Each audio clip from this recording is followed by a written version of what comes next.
What's up? Welcome to the Cardinals Squad Show. My name is Benjamin Garcia, host of the Ben Garcia Show and a credentialed Arizona sports media member. The Arizona Cardinals are an absolute embarrassment. We're here to pick up the wreckage. Jamil Douglas, former NFL offensive lineman. Did the Cardinals lose this game or did the Titans win? Alex Clancy, Locked on Cardinals. Amari DiMercado's almost touchdown is a microcosm of the Arizona Cardinals season so far. Get to the finish line, fumble the ball before you hit pay dirt. Let's discuss. Rise up, Red Sea. It's the Cardinals Squad. Everything Arizona Cardinals every week. Covering all the big hits and game-changing plays from the Valley of the Sun. The way only the Locked On Podcast Network can. Gear up and squad up. The Cardinals Squad Show starts now. What is up? Welcome back into the Cardinals Squad Show. There's a lot of things to get into, and I don't want to waste any time. But first, thank you so much for tuning into the show. Wherever you may be, however you may be listening, thanks for making the show what it is and a part of your day. Today's episode is brought to you by Mazda. Like our players, we sweat every detail because when you make every move count, pulling off the unexpected is only the beginning. Stay tuned later for highlights in this week. Moving the game forward, Mazda, move and be moved. The Arizona Cardinals lose this game. I don't know if they lost it, the Titans won it. It's probably a little bit of both. In this game, quick recap. Cardinals, Amari DiMercado had a chance to score, decided he wasn't really interested in that, threw the ball in the back of the end zone. Titans go down and score. The Arizona Cardinals end up, punting it again. Titans go down, throw an interception, but the first interception that turned to be a touchdown for the opposing team. And then after that, soon after, Joey Sly hit what was a 12-yard field goal to win this game. We are picking up the pieces here on the Cardinals Squad Show. Clancy, instant reactions, go for it. I mean, at least one person's getting fired. Like, this isn't, and we joked, and I talked last week about how I was going to sell my condo and all that stuff. Like, this can't happen. And I think that's pretty obvious. And the way that it happened, this is coaching institutional failure. Kyler Murray wasn't great. They went up 21-3. Amari DiMercado fumbling the ball on the goal line is the most Arizona Cardinals thing ever. Not to be outdone by the Charlie Chaplin comedic performance of the DBs not being able to wrangle the ball after Deidre Taylor-Demerson intercepted it, resulting in a Tyler Lockett touchdown. This game is a fireable offense. I don't care who goes, but something needs to happen. Or let me put it this way. If they say at all, I'm not too worried about anything in the post-game press conference, immediately get rid of them. This is the biggest joke of an organization over the last 8 quarters that I can remember my 9 seasons hosting this show. Disappointing. We joked about this earlier in the week, and I had thought that we would have a close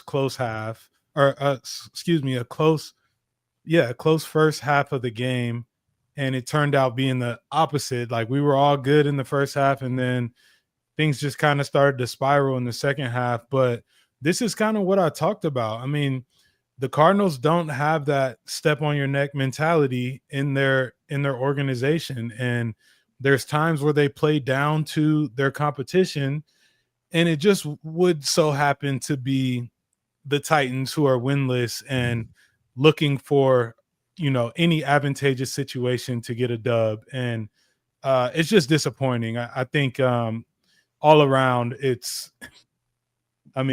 can't even feel good about the first half, because the Titans should have never been in the game. Like, it's just a disappointing loss for sure. So one thing, though, the problem is we're only 5 weeks into a season.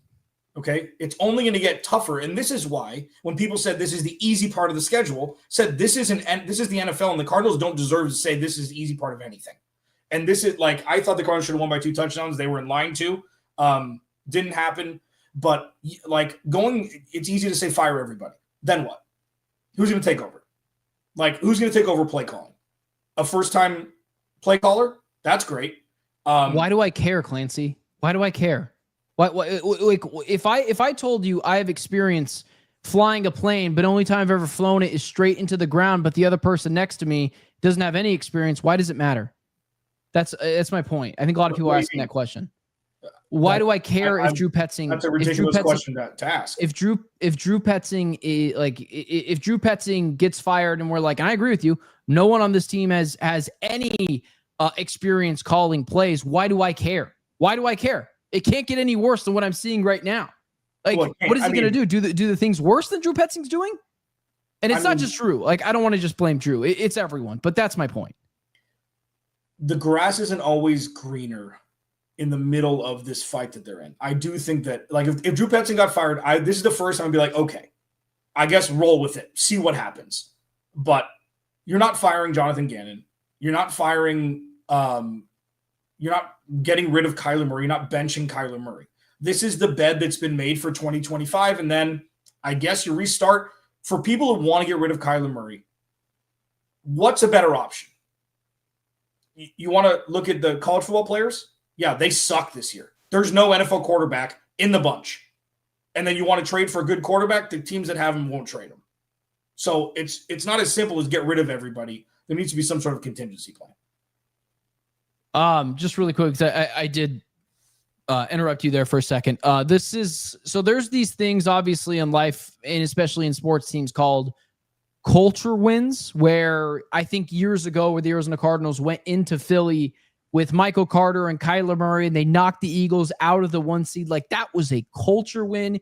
You clearly saw the trajectory of this team going up, even though they had lost like 10 games that year. You had seen the proverbial turning of the page. This was a culture loss, and I don't know if it's fixable. I don't know if you're Jonathan Gannon, if this is fixable. I think some losses are just hard to undo when you are not Bill Belichick and have 6 rings to ease back on, or Andy Reid if he lost a miserable game like the Cardinals. And you're like, that dude's got a couple of different Super Bowls.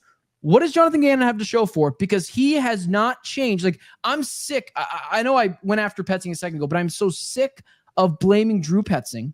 This is so clearly a Jonathan Gannon issue at this point, where on 3rd and 8, when this team had a chance to put the game away with another first down, they ran the ball with one of their undersized running backs because all of them are injured at this point.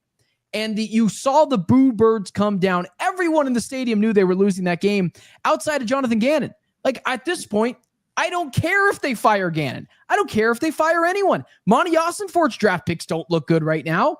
We were sold a bag of goods. We were sold a bag of goods, and this is a catastrophic failure. And if we don't call it out for exactly what it is, it will continue to rear its head all season long and for the rest of the Cardinals' eternity. I think firing Jonathan Gannon at this point is ridiculous. Like, I don't think that we're there yet.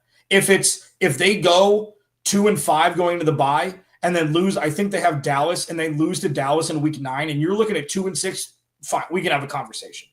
Like, unfortunately, the season is still salvageable, so that means that people won't most likely not lose their jobs. Jamil, sorry, I'm talking all over you. Like, you've been so. I've been on teams that have had a head coach fired, and you're basically chalking up the year at that point. You may get a statement win at some point, but you're pretty much saying that, hey, we're out the race and we're throwing in the towel for the year. It is too early to do that. But something needs to be addressed with this team, because the Titans had no business winning this game. And for them to go scoreless in the second half, for me to feel like Cam Ward, as much as he looked like he was struggling, he outplayed Kyler when the game was on the line in terms of making some big time throws and just fighting through, all the BS that they went through. Something has to be addressed, because you can't have a team like this who has been together for as long as they have the coaching staff that they have, and go scoreless in the second half and lose to a team that has not been in any game this year. I don't think it's a stretch to say fire anyone. Gannon is a losing head coach. That's just what the statistics say. He's a losing head coach to this point in his career. We would all agree that we saw the trend going up. It was a little Cliff Kingsbury, where there was that little part where they went up, they made the playoffs, but they walked ass backwards in the playoffs. Make no joke about it. Cliff Kingsbury is an abysmal head coach. And then the very next year, they completely fell off a cliff. I don't know what it is. And I think that there needs to be more of a finger pointed at Gannon, because I thought Kyler Murray was good until he hurt his foot. And I thought it was insane.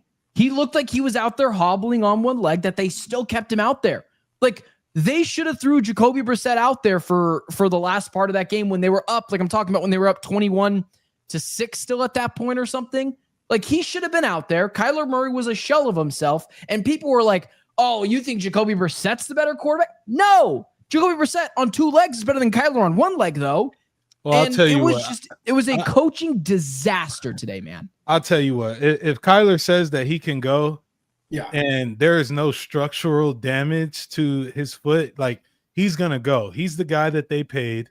He's making the big bucks to be the quarterback of this team. And so there is no point in which, unless there's significant danger of him, ending his season, the coach does not step in on that. That's a question with the athletic training staff where they say, hey, are you good to go? If the player says yes, then you get wiped off the chart in that situation. They don't go out there and say, oh, he didn't make this play because his foot was hurt. Like, that's just the reality of the business. He's a professional. If he says he's got to go, or if he says he can go, he's got to go out and play. Well, yeah. And I mean, that's the whole knock on him, was that he's soft early on, that he missed games. Like, if he let him play, like, I don't think that's a big thing. Like, so Jamil, let's talk about the interior of the offensive line from a dude who did it.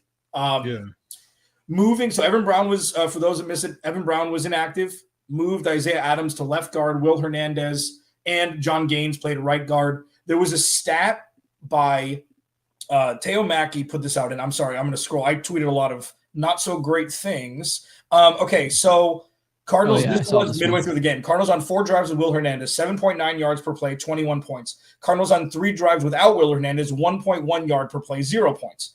I've been saying this since he got hurt last year. He will start and needs to start moving forward when he's healthy. And I know that, Jamil, so coming off an injury, you're out for, I think it was a full year as of today, 364 days, maybe 365 days. You ease him in.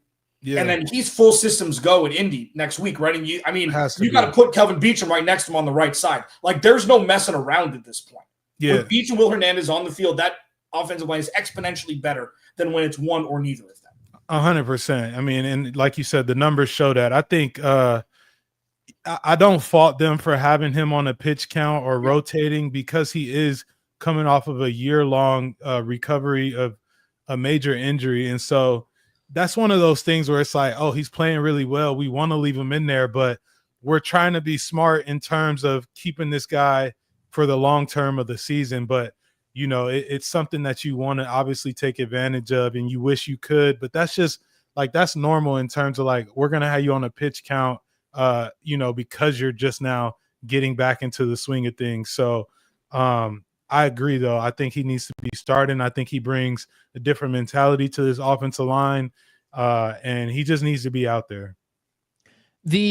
I want to talk about what could be perceived as dumb luck, maybe. Amari DiMercato throwing the ball into the back of the end zone. I could argue that's a lack of not only professionalism, but what is the when you're not committing Jonathan Gannon's ability to help not coach this team, but be stern with them.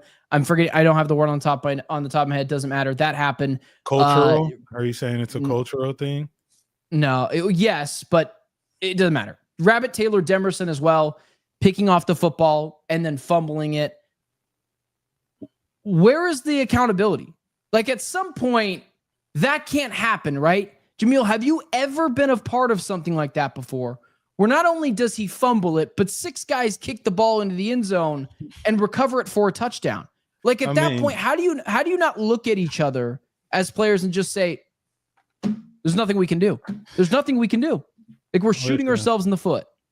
Yeah, of course I've been a part of something like that. I mean, the ball is a weird object to try to recover when there's 22 guys trying to get after it. But I will say those situations, I mean, we've seen that happen before, where a guy crosses or thinks he crosses the end zone line and he drops the ball, rolls out the back of the end zone.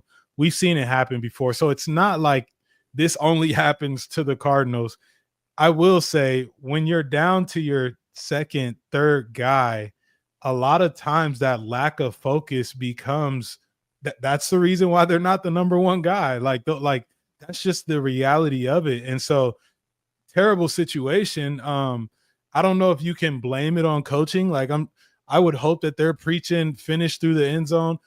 If I'm a coach this next week of football practice, everybody's finishing through the line with a ball in their hand during warmups. I remember we had a situation like that when I was with Vrabel. Literally everybody in warm-up lines, from offensive linemen to the kickers, had a ball in their hand for warm-ups, and we all finished through the line. That's just how it goes. That's how you have to teach sometimes. I don't know if the Cardinals are doing that, but we've seen those things happen before. It was just a bad time for it to happen. Let's move over to the offensive side of the ball. We can talk for 60 seconds about Marvin Harrison Jr. having that brief breakout for like 5 seconds. We can talk about Kyler Murray's inept ability to outplay rookie Cam Ward, who hasn't won a game yet, and we'll do it all next. Today's show brought to you by our friends over at Square. Your favorite neighborhood spots run on Square. There are certain businesses that make the neighborhood the neighborhood. These are the places that become an extension of home, whether it's a sports bar dedicated to your team's fan base, the spot with the best wings in town for game day, or that beloved local chain that's been rooted in your company for in your community for years. These businesses are what bring people together. When neighborhood businesses thrive, the whole neighborhood thrives. You know, listen, for myself, I enjoy being able to go get a cup of coffee with my wife Saturday mornings. It's this little spot kind of close to us. I don't want to give away the name, and it won't be so secret anymore, but I know that they're using Square over there. Every time I'm going over there, swiping my card, and me and my wife enjoy it every single weekend. So Square is a proud partner for more than 4 million neighborhood businesses around the world. You can go to square.com/go/LockedOnNFL to learn more. But before you do, go support your favorite neighborhood spot. You'll be happy you did. Square, see you in the neighborhood. All right, let's talk about that Arizona Cardinals offense. Let's start. Let's get this part out of the way, because it does bear worth repeating when it comes to Marvin Harrison Jr. At the beginning of this game, had an insane double covered catch. You thought he was waking up a bit. Maybe we don't have to go insanely on that. But why did the Arizona Cardinals go away from them, Clancy? What was the point of that there? I don't know.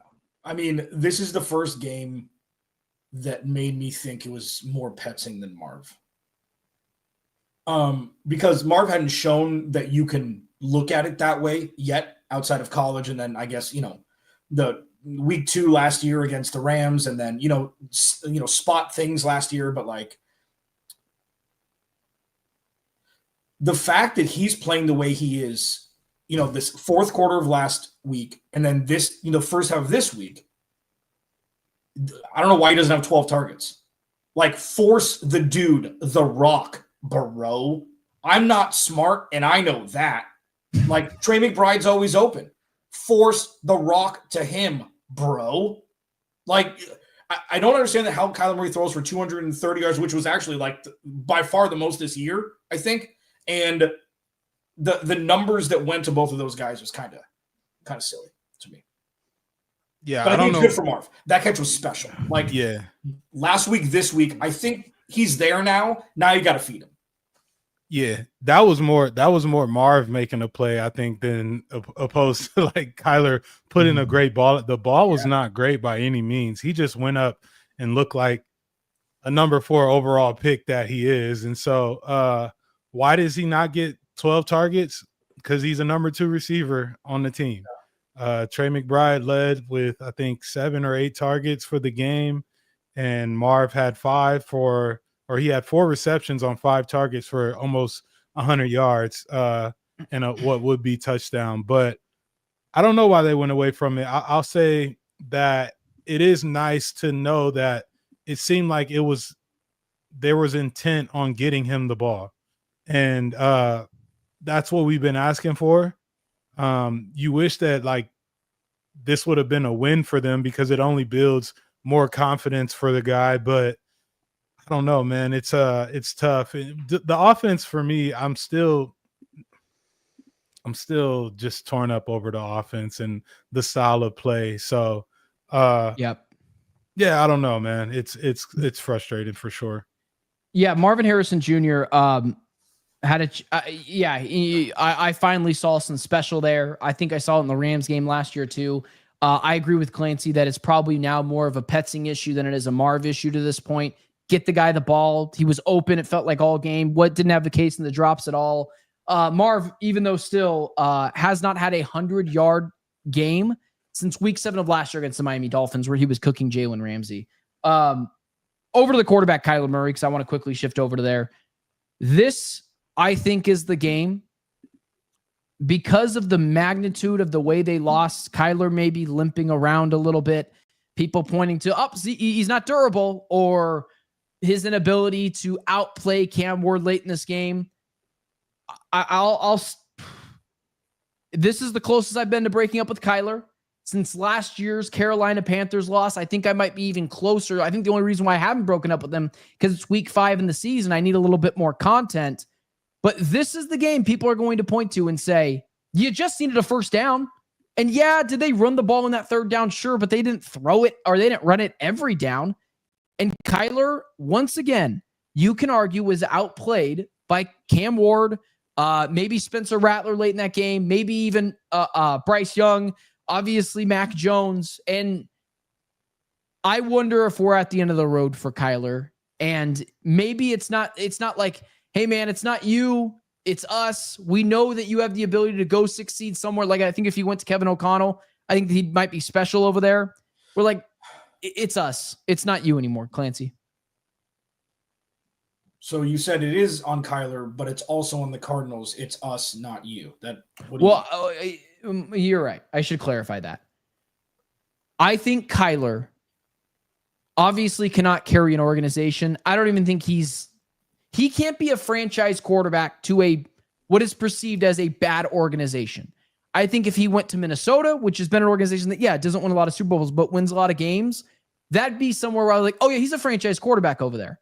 And a lot of it is an us issue because we can't put the functional thing around him and just say, here, man, go make the plays that you need to make. That's what I mean. Might work somewhere else better than here. This is the most functional roster and organization the Cardinals have been in 20 years.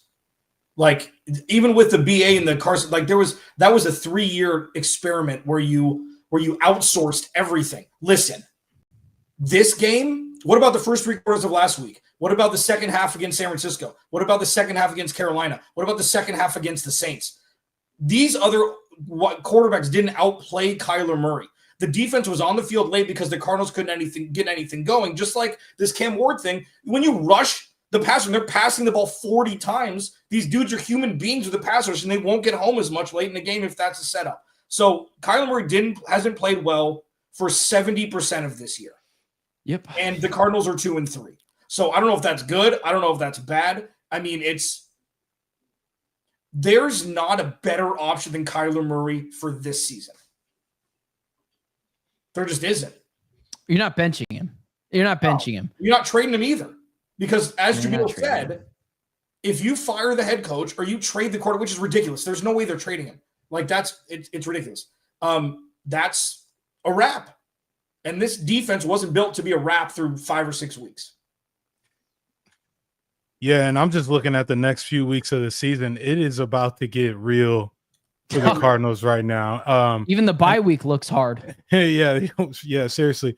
And something we had said earlier in the week in terms of this Titans game, I know you guys had asked, like, what is this game for the Cardinals? And I felt like it was like a get back on track type of game. Yep. Like Absolutely. a game in which you want to see some things go well. You want to walk out of there with the W and get ready for really this next 6 weeks. That is a legit schedule considering how these teams are playing right now. I hate that Kyler has this injury right now, whatever it is, because I hope that it's not something that we now can say, well, his foot's been bothering him. Like there's no time for this team to have a pity party. Right. Like this team, you're about to go play the Colts. The Colts are legit. After that, the Packers, the Cowboys, the Seahawks, the Niners, like all these teams are legit teams, and there's just no time to have the pity party. And so it's going to be really telling to see, do we put our pads back on and get to work and try to claw out another win, or do we just sink and, be the same old team that we've been? It's going to be really interesting. So Jamil, I will blame the Cardinals' inept and conservative offense on Jonathan Gannon, because if it was Drew Petzing, yes, this is obviously Drew Petzing's offense for sure, but I believe the head coach, as I've been saying for weeks now, has full authority to walk into the office and say, hey, let's open it up or your job's on the line. And I think it was very telling once again on that 3rd and 8 that they ran the ball when it's, and then 4th down, you kick it back to them. Like, you knew you were losing that game at that point, because that's just the way it was trending. That I believe that this team, the philosophical nature of Jonathan Gannon is, score me 20 points, I'll hold the opposing team to under that. Keep good ball control, play it safe, be conservative. And now it is starting to bite them in the ass in 3 straight weeks. They should have beat the Niners. They didn't get aggressive until late in that 49ers game. Late in that Seahawks game. And then today they got up to a massive lead. I'm texting the host of Locked On Titans, Tyler Rowland. I'm like, hey man, it's not over yet, because I know what is to come. What do you place the biggest blame of this Cardinals offense on? You could blame Kyler, you could blame Gannon, you could blame Petzing. Go for it. We just talked about it. No. Why do they have this identity? Why? We've been talking 26 minutes about the offense, dude. It's deeper than that. There is a cultural issue here. Is there not? I think just from my point of view, I think you have like you said, a defensive head coach who doesn't really put his input as far as what he believes his philosophy on offense is. And so it's left up to Drew Petzing. He oversees it, but he's not going like, no, we should change this. He's telling, yeah, this is hard for a defense to cover, or this formation would mess us up like this, things like that. But the reality of it is, like, Drew Petzing is calling the offense. Drew Petzing is the head coach of the offense. Jonathan Gannon oversees the offense, but he's more involved. I guarantee you he sits in more defensive meetings than he does offense. And so I always feel like when you have a defensive head coach, you have to have a dog of an offensive coordinator, in my opinion. My experience with Braves, I always go back to that. We had Arthur Smith, and Arthur Smith was not turning down anything. He called it how he should, and that's just what it was. So I don't know. I don't know what the issue is. I think the identity is what I've been saying for the longest time. Do you guys think this is the game that gets Petzing fired? Like, not it should, not whatever. Do you think it is the game that gets Petzing fired? Because if it's not, then isn't that a Gannon issue then? Not should. No, is he going to get fired? Coordinators. No, because who's going to call the offense? Who's going to call the offense? Guys, why does okay, people in the comment section, tell me if I'm being crazy, because that's perfectly fine if I am. We just talked about the same. We've just been talking about that. Like, we just said Drew Petzing's probably not going to get fired. I talked about it for 8 minutes. Like, this is not okay. Let me ask you this. The Cardinals were up 21-6 with 8.5 minutes left in the second quarter. Is that coaching, or is that the players not executing? You can only have so much pressure put on a coach. The players have to overcome things, and it's not an original story that an OC is lesser than. Like, these aren't original to the Arizona Cardinals organization. It's how you adjust when things aren't going well, and that's a cultural thing. They had 8 penalties again. That's a Jonathan Gannon thing. When it comes down to it, Kyler Murray can't get it done when they're up 4 scores to continue the momentum going. That's what this is about. But the problem is you can't move off from Kyler Murray, because he's better than most options that you'd have, not only this season, but probably next season also. So if you want a massive rebuild with a team that's ready to win now, that's what you're going to be staring in the face if you move off Kyler Murray. That's what you're going to be staring in the face. So it's not just one thing. It's a collection of things that are like magnetizing against each other, with the thing in the middle being winning. That's what it is. Okay, fine. We have to start somewhere then. Where would you start right now for the offense? We're throwing it to Marvin more. We're running the ball more. We're running 11 personnel more. What do we like? You can't just say the room is messy. We got to pick up something. I'll tell you exactly where it is. Tell me. I've said it. You start Will Hernandez. You start Kelvin Beachum. You start there. You start simple. Right. Protect Kyler Murray more. Now, Kyler held on to like 4 balls today that he should have either let go or taken a chance. But you start with the offensive line. That'll open up the run game, which will open up everything else. You can't run Drew Petzing's offense if you can't run the ball. And they haven't been able to run the ball because the run blocking has been bleep. Because Isaiah Adams and Evan Brown have been trusted when they never should have been trusted to begin with. It's like I talk about this 6 months before it actually happens. Unbelievable. That's why I'm pissed. I mean, the writing's been there. Even Jamil's agreed with me, which is, getting further and further from actually happening a lot. Like, you start with the offensive line. That's where you start with any team. Jamil, where would you start? I don't know, man. I don't know, man. Me and Clancy over here yelling at each other. You don't have an idea of where to fix it? No, I don't know. I truly don't know, because we always talk about what this team looks like on paper. I've seen a lot less be more successful than what this team has on offense. And so dude, to me, this thing started back in the first preseason game when I told you guys they should have went for it on 4th and 1, and they kicked the field goal. It's a mentality thing, bro. I'm telling you, it's from not the top down, but I think it's just what's within the offense. Like, they just don't have that foot on your neck mentality. There's no point in which we ever feel like this team is going to overwhelm someone and take over a game. Yep. Or they're going to put it on the ground and they're just going to 4-minute you until, the game is over.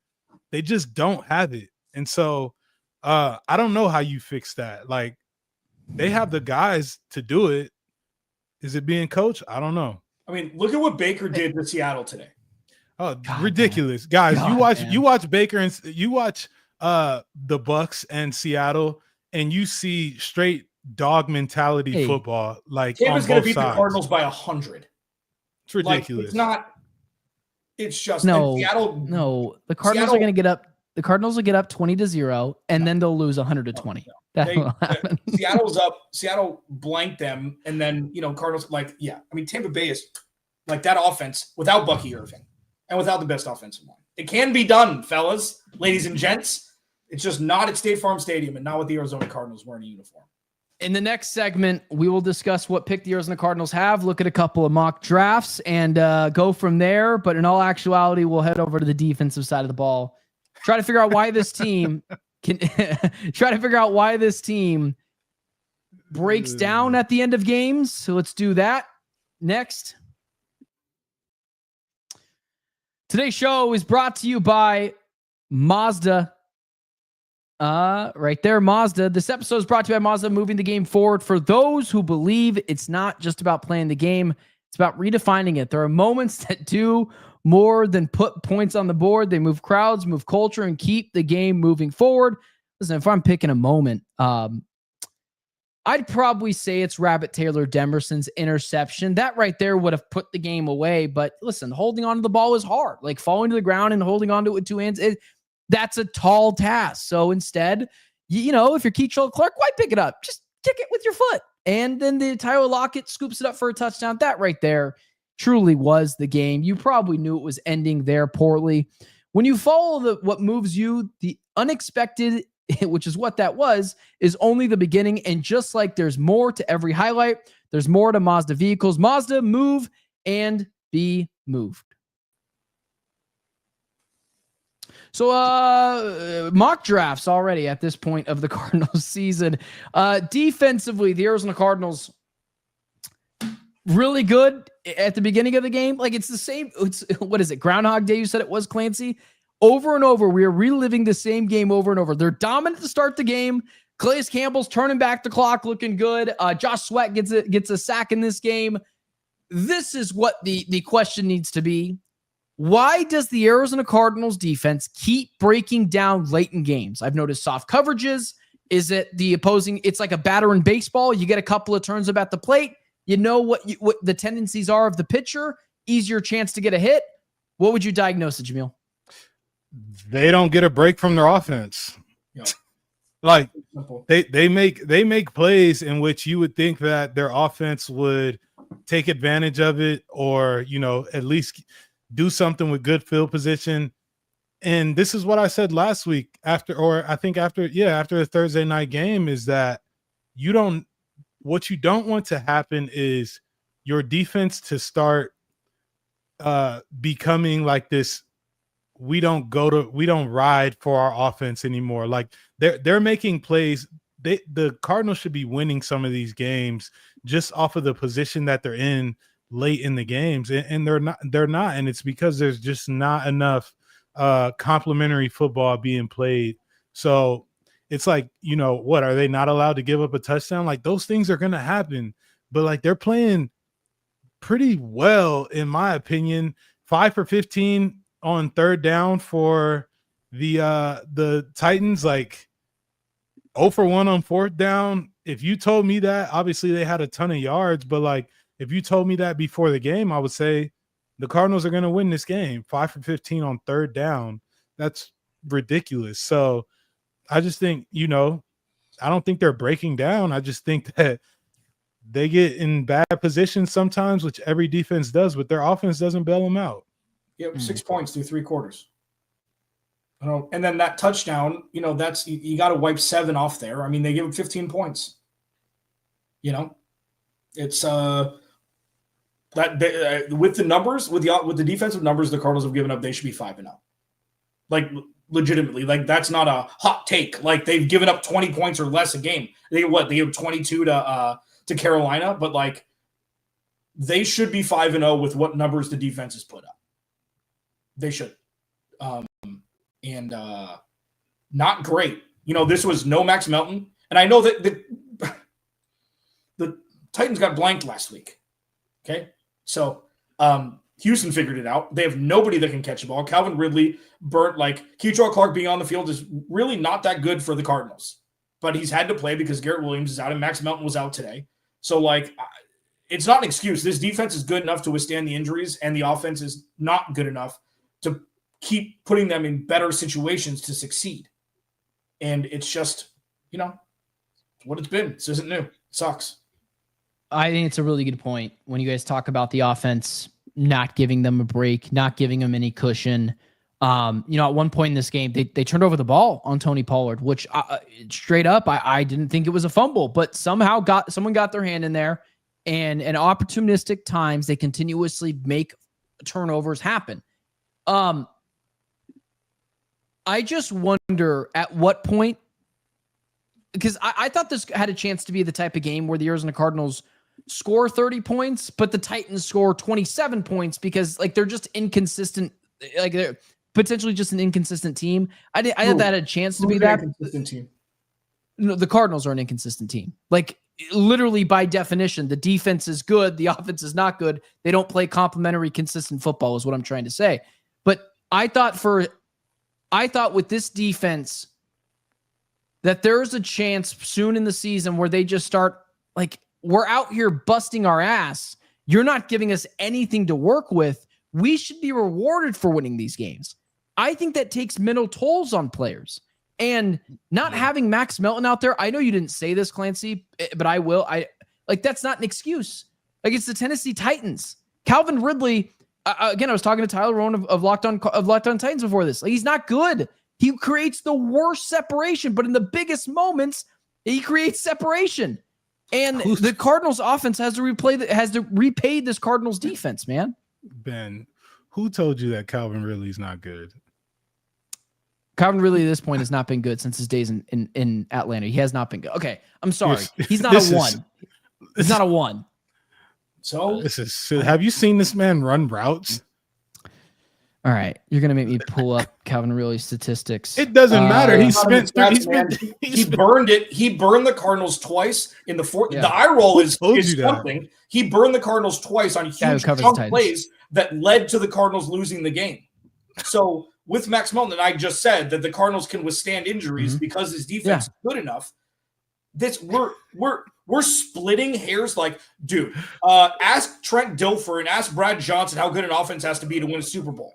Okay, if your defense is good enough and keeps you in games, all the offense has to do is not be completely inept. And the Cardinals are 4-1 right now. Like, truly, the Cardinals are 4-1 right now if they're not inept. You give them the Seahawks game.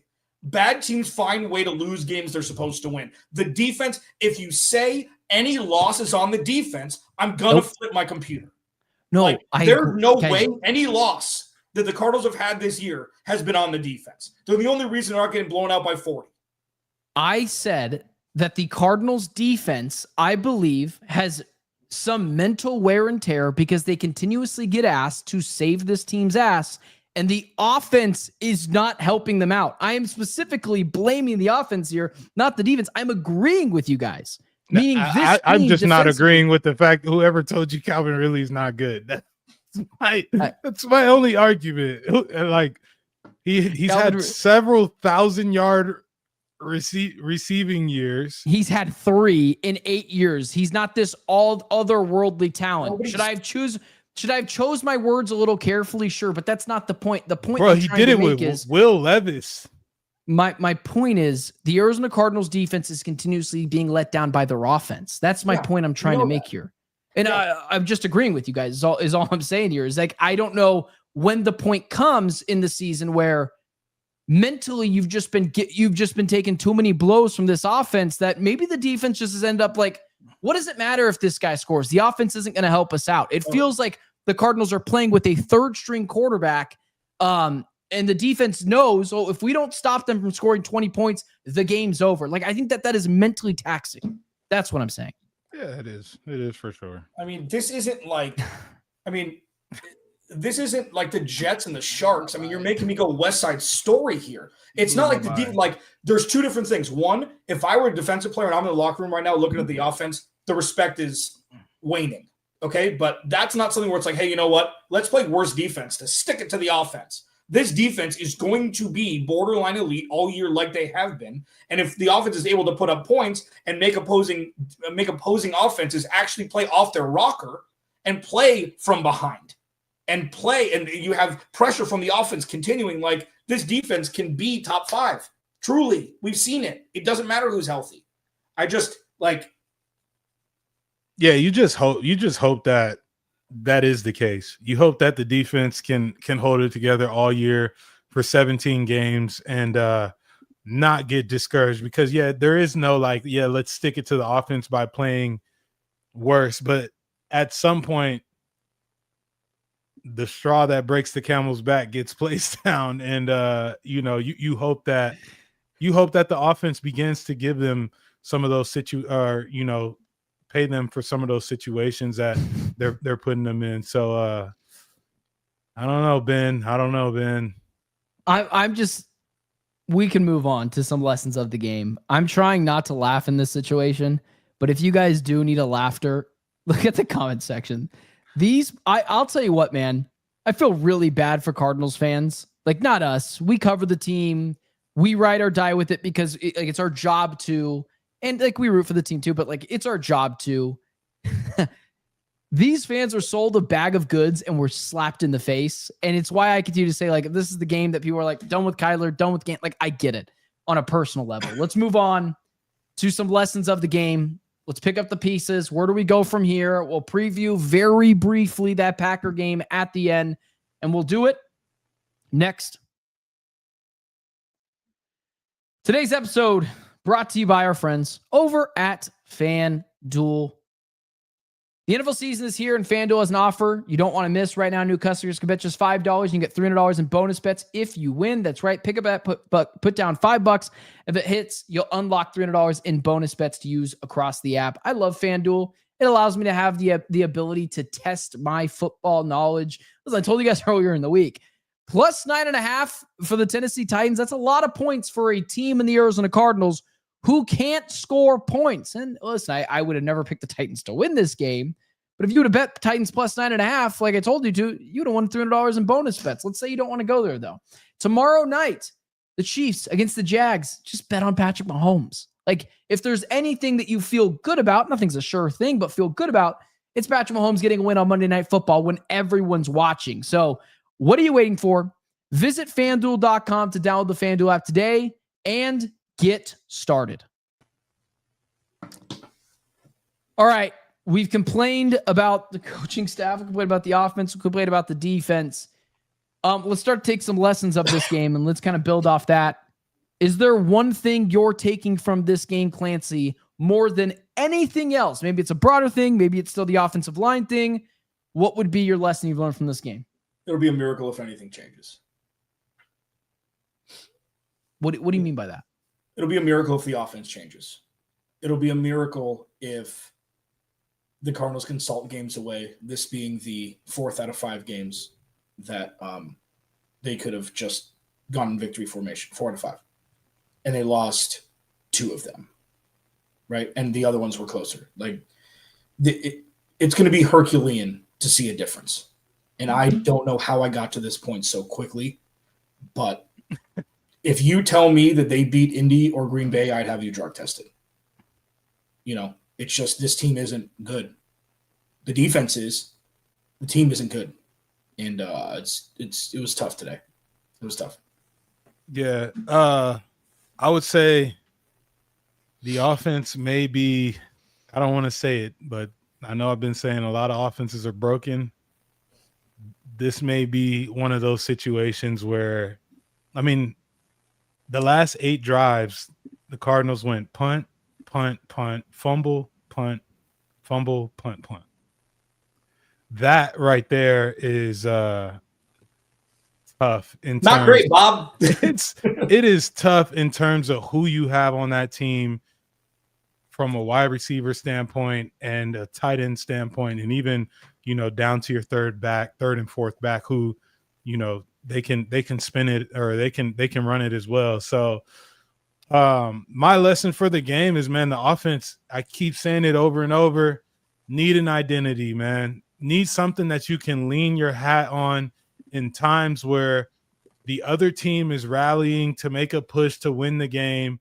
What can we fall back on in which we can keep our offense on the field, drive down the field, kick a field goal to stop the momentum or score some points? Like, until we see that, I don't know. I don't know what to say about where the offense or where this team will be if I can't really place my finger on what the identity is. If the Cardinals ever figure it out, I'm like 95% sure it's not going to be with Kyler Murray.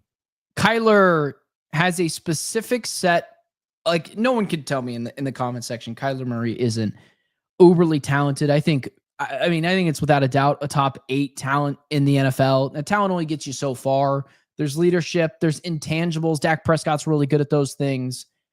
The Cardinals are just an inequipped organization to get the best out of Kyler Murray. And there is nothing to this point that I can point to and say, oh, what about right there? There was a glimpse in 2020, 2021 where he was awesome for like 9 games. But outside of that, it's inconsistent play. I don't think this game was entirely on Kyler. I think it was an organizational failure, like Clancy continues to point out. But Kyler's not a part of the solution. And I think it might be time. Like, I got to sit on this. I'm not fully doing it yet. I got to sit on it for a day. It might be time to break up with Kyler. And part of the anxiety of breaking up with Kyler Murray is not like it can't be, well, I just want to stay with her because what if she does better than me? Like, that's not good for you. So I think the Cardinals at this point, like, are trending towards blowing up everything. Like, if it continues this way, like, this was the worst loss in the Jonathan Gannon tenure. This blows Carolina Panthers out of the water from last year. And so I think they're trending towards, if it goes this way, a fairly decent reset. Maybe Gannon gets another quarterback. Petzing, like, it's not getting fixed. Clancy's right. It's got to go. And I don't know if it's ever going to work out for Kyler Murray here. I just don't think this organization is equipped to bring out what he does well. What quarterback do you think Jonathan Gannon's gonna get, and which would like. Let me. That's the tough part about this is rookie. When I say a heart, I guess I should have been more specific with that. If Jonathan Gannon gets his own quarterback, it'll be his guy. I don't think they'll trade for anyone. I don't think Bidwell has, the cojones to do that. I think it'll be a draft. What does Jonathan Gannon know about developing a quarterback? Well, that's not. And I know that you guys are money ASU awesome guys, and you think Sam Levitt's going to be the savior, and let's draft Sam Levitt. Awesome. Okay, he's not. He's not. He's not. He's not. Okay, he's a ball player. The kid is a ball player. That dude can play, man. He's a sophomore. Sorry. I'm sorry. Clancy, I'm sorry. Finish. Sorry. Okay. I get what you're saying. There are real concerns with Levitt. I do think that is true. Just saying, let's draft the quarterback because it's fun and new. It's like, yikes, guys. I mean, first off, you got to figure out who's going to give a first-round pick for Kyler Murray. I'm sure there'll be plenty of teams that will still. You might have to eat some of the salary, which Michael Bidwell, on a short list of things he probably will never do. That's one of them. I guess there's a long list of things he'll never do. Dude, that's the thing. You're in a rock and a hard place, and both of them are like molten lava hot. Like you're in just a terrible, terrible, terrible spot. Now, it is only week 5. So I guess the one redeeming thing here is the excitement of the unknown. What if they go to Indy and win? Like, just listen. So you get Will Hernandez back. Say Will Hernandez and Kelvin Beachum start. That would be.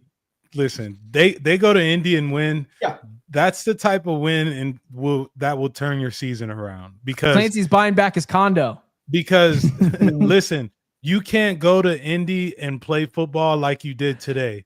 You have to go to Indy and play big boy football because that's what they do on both sides of the ball. So that would turn around or at least give the guys and the organization some hope in terms of where we're at as a football team.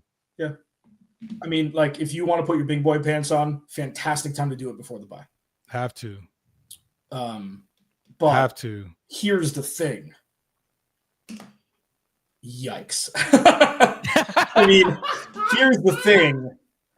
I'm so happy we're coping. I'm so happy we're starting to cope together now. We've came full circle. No, listen, it's the emotions are high right now and they 100% should be. And none of what we said was hyperbolic or speaking in platitudes or anything like that. Like, this is all real. These are things that we've witnessed over the last 4 hours. I don't know what the hell to do from here. Like, mentally speaking, I don't know how these first 5 weeks are a collection of things that could legitimately happen on planet Earth.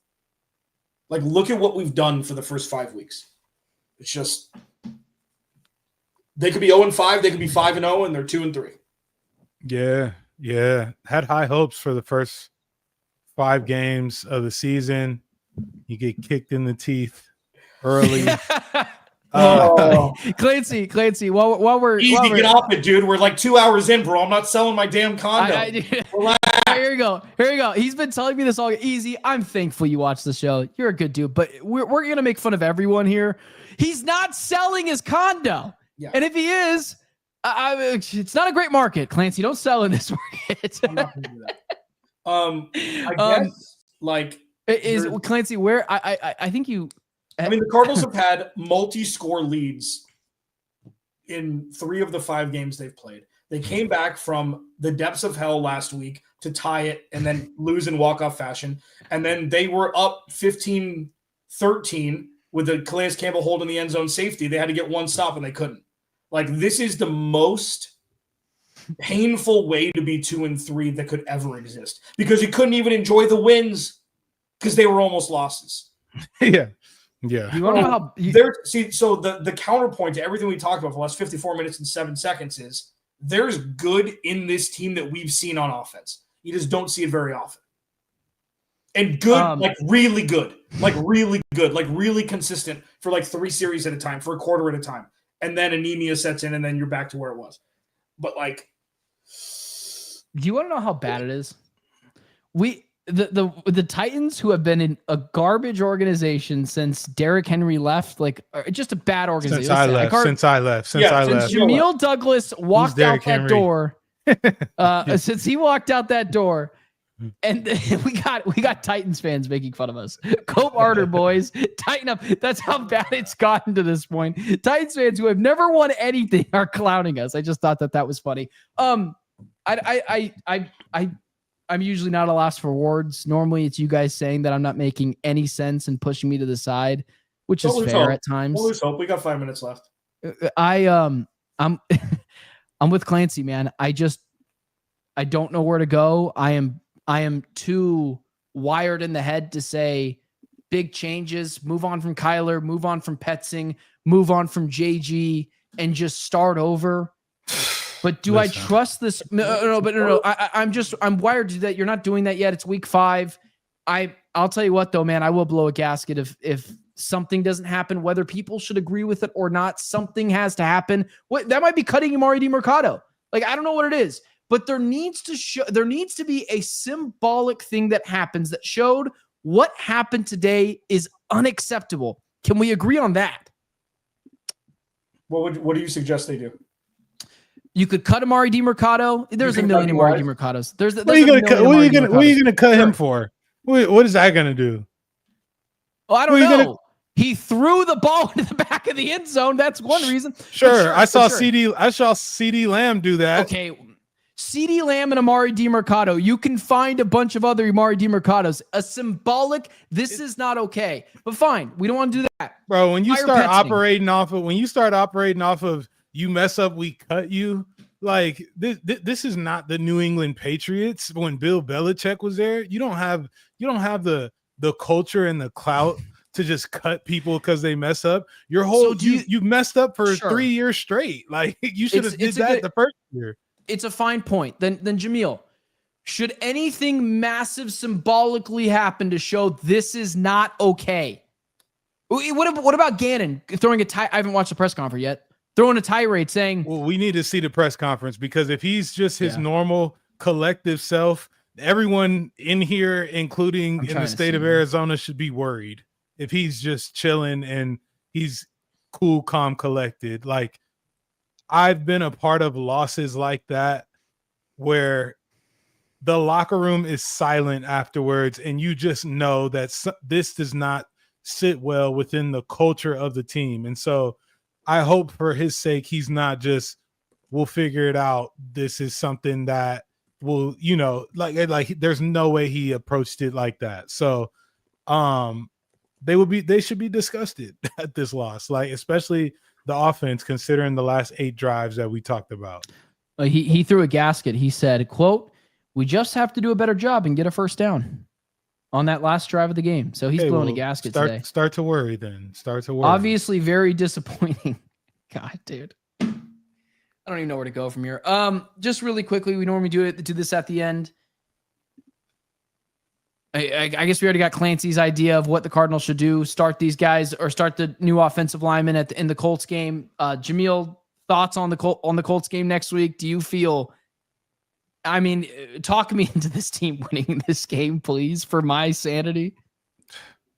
I mean, I already said it. You gotta get back to work and go play some big boy football. This is not a team that I've seen that plays down to their competition in the Colts. They come out, they have a style of football that they play, and they get after it. So that's what the Cardinals have to do. Somebody said, sorry, Jamil, we don't same guy that's clowning us. We don't want to be a part of your previous. What losing culture was I a part of? Please, somebody tell me. I need to know for the sake of your comment. But hey, you also owe Deshaun Washington some gear. He said he was going to give me. Yeah. Hey, if he said it, then it didn't come from me. So, so listen, as we talk about the Cardinals again, so going into week 6, statistically, they're not anywhere close to out of contention anywhere. Okay. I don't know why it's not funny. Like this week either breaks them or you see a fight in this team you never thought you saw, that you never thought you'd see. Like that's like this is, we've talked about for 2 years now. That moment of it's over. This isn't that. This is close. Damn. And if they lose 30-3 next week, then it's over. You know what I mean? Like if they play, say it's 17-13 and the Cardinals have the ball with 2.5 minutes left, up 17-13 or down 17-13 in the fourth quarter next week, and they come down and win, it's like it completely erases this game. If they lose 30-10 and they can't move the ball and Kyler Murray gets sacked 8 times, it's over. That is the straw. It is over. That's the straw right there. This is, it looks like it, but this isn't the straw. This is the battle of former Philadelphia Eagle play callers, Shane Seiden, OC, Jonathan Gannon, DC of that Super Bowl team that went to the Super Bowl in Phoenix of that Eagles team. So it'll be curious to see who gets the better of each other, who knows the other person better. But I think it's going to be a rock fight next week because it is the proverbial throw the kitchen sink game, Adam. You got to have that win 2-4 through 6 weeks going into the bye. Tough. For everyone tuning in, I'm not going to name all you. There are so many of you, and I don't want to name the same people a bunch of times. We love you all. Thank you for tuning into this disaster with us. Why are we here? Look at us, man. Look at us, man. Just you know the meme of like, look at us. Look at us. Who knew? I knew. We all knew. Like at some point, this was just always going to happen. We didn't call it. We did not call a Titans win. We called that it would kind of look like this. Hey, I said it without saying it, but hey, I'm not going to. Get off my ass. See, that's what I should have said. That's what I should have said. For everyone in the chat, we appreciate you guys being here. Look at us, man. Just a bunch of jackasses. But it just is that what it feels like right now? No. Is that what this feels like? All right. Well, then maybe it's just Cardinals me. Are. I'm the only one. Cardinals are. Okay. Yeah, that's fair. The Cardinals. All right, guys. We will see you guys on Wednesday at 6 p.m. Clancy, Jamil, myself, we will preview this game against the Indianapolis Colts. Indiana Jones versus Kyler Murray, the kitchen sink game, if you will. For everyone in the chat, for Clancy, who's gonna have to put a different piece of his property up for sale potentially next week. For Jamil, who's bringing that winning culture, and for myself, who sometimes just yaps. We appreciate you all, and we will talk to you guys on Wednesday at 6 p.m.